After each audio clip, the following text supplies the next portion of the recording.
Hello, Philippines! Mabuhay! So, andito naman yung Inday nyo. Dito talaga ako pumesto sa kalsada para makita ako ng madlang people, char. As you can see, walang katao-tao dahil po tanghaling tapat. So, nakapagluto na po ako ng kakainin ng aking anak na babae. So, a little story lang, guys. Hindi siya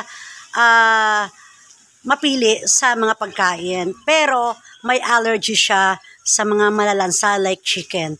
So, chicken, isda, mga itlog, ganyan. Frozen food, bawal sa kanya talaga. So, gumawa ako ng isang recipe dahil favorite niya yung sotanghon. So, gumawa ako ng sotanghon na ang sarap naman loaded sa vegetables and pork. So, here we go!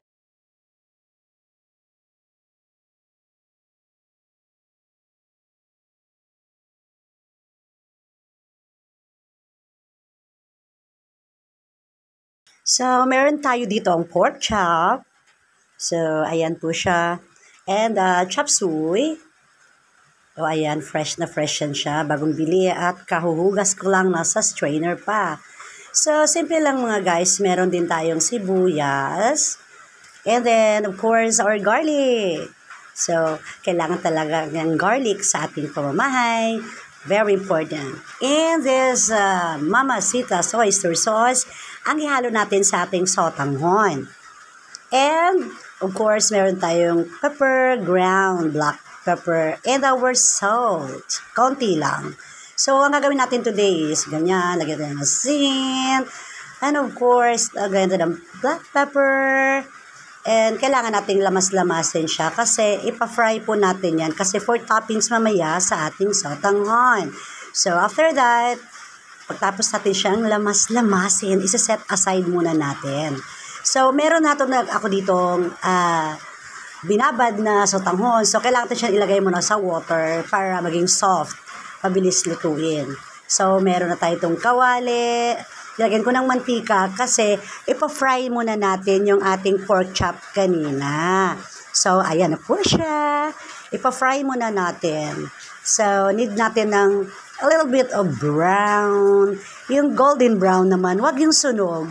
So, para presentable naman siya. And then the other part is, kailangan din pala nating maglagay ng ating toyo.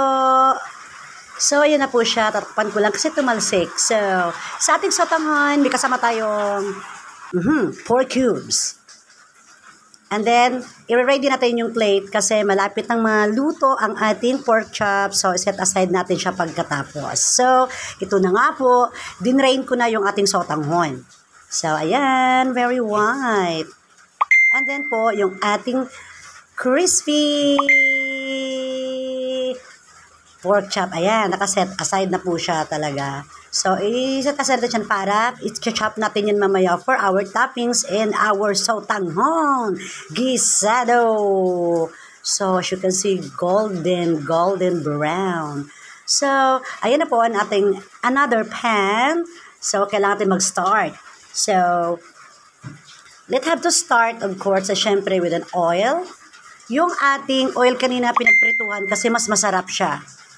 So, ang ingay-ingay po sa paligid ko at may mga nagchat-chat po sa akin.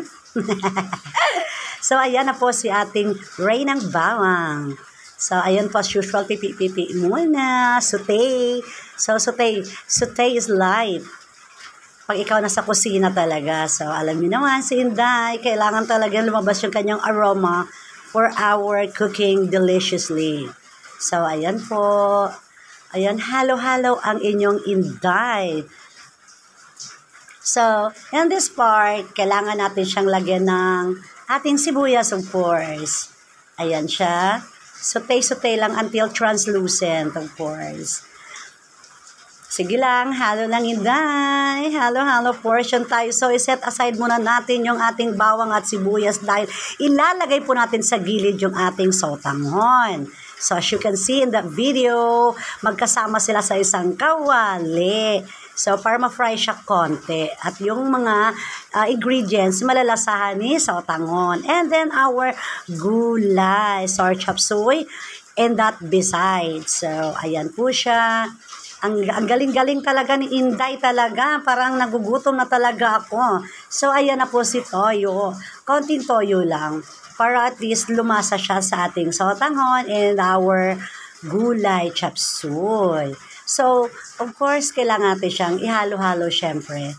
Para naman, of course, mga Inday, lumasa na ang ating sotanghon. As you can see, malapit na siyang maging soft kasi binabad natin siya. And meron tayong 4 cubes. Diba kanina pinakita ko para mas lalo siyang lumasa with added a little bit of water. Ayan na po siya. So, kailangan natin siyang takpan muna for at least 3 minutes.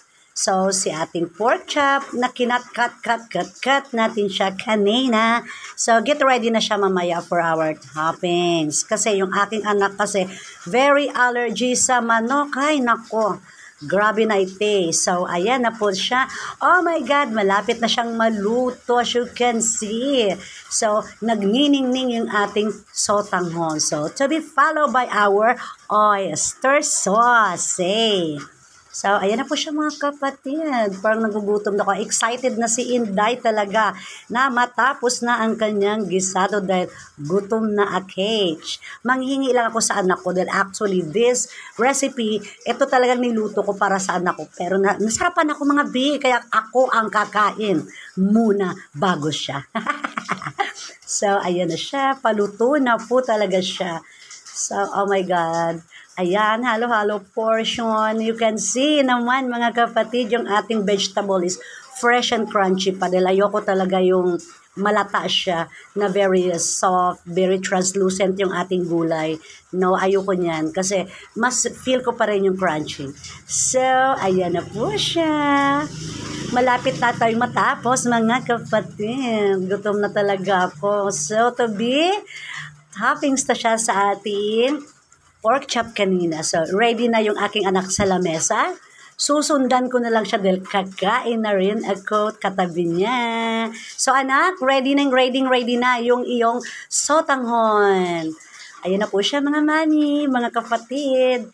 Thank you talaga na sinamahan niyo ko sa aking sotanghon gisado for today's menu ng aking anak. So, ito lang talaga yung kanyang lunch for today. Kasi may pupuntahan siya sa dentist niya dahil yung kanyang retainer kukunin niya. So, ayan, nagmamadali si Inday lutuin. Thank you!